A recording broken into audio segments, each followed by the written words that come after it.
एनडिएफबिनि आफादगिरि डिआर नाब्ला रन्जन दैमारि बिथांजों लोगोसे आलफानि जायफोर दैदेनगिरि दंमोन अबिन राजख'वा अनुप सेतिया शशधर चौधुरी आरो गोबां बिथांमोननि जि गुबुन मोनसे केस बियो स्पेशल सेसन कर्टआव माने हियारिं जाबाय थादोंमोन आरो बे हियारिं जाबाय थानाय बे केस बिखौ स्पेशल सेसन कर्टआ मैया गासैखौबो दखमुक्त माने दाय गैयै होननानै फोसावबाय। सिबिआइ कर्टनि बा सिबिआइ आदालतनि जे सिबिआइ केस बेयो दाबो रन्जन दैमारि आरो गुबुन सा 6 बिथांमोननिया दाबो सोलिगासिनो दङ आरो बेखौ सुप्रिम कर्टआव पिटिसना बा हियारिंनि थाखाय जों नेनानै दङ। दाख्लै जानांगौमोन खिन्थु गोदान माने चिफ जास्टिस अफ माने इन्डिया सुप्रिम कर्टनि चिफ जास्टिसा सोलायनायनि थाखाय बे डेटआ एसे दा माने दोरोददों, गोदान डेट फैगोन।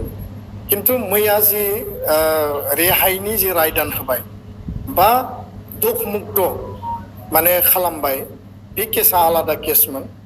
जिहेतु गोबां माने केसाव दैदेनगिरिफोरखौ आइनि भाबै जगरिया खालामनानै दोनदोंमोन बा दैदेनगिरिनि एगेन्स्टआव गोबां केस होनानै दोनदोंमोन।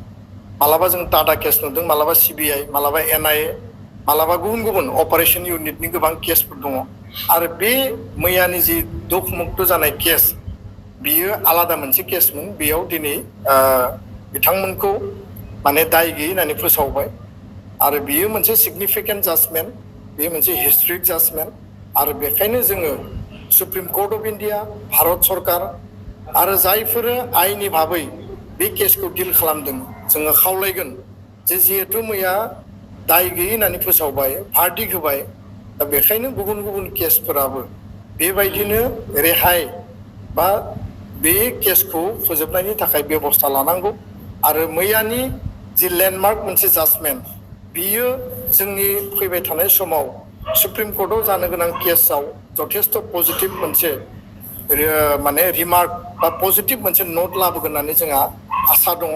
आं बेखायनो खावलायबाय जे फैबाय थानाय समाव जोङो बयबो इउनाइटेडलि थानानै जोंनि जेलाव थानाय दैदेनगिरिफोरखौ बा बिथांमोननि केसखौ फोजोबनायनि बेलायाव जों खामानि मावनांगोन। गोजोन्थों।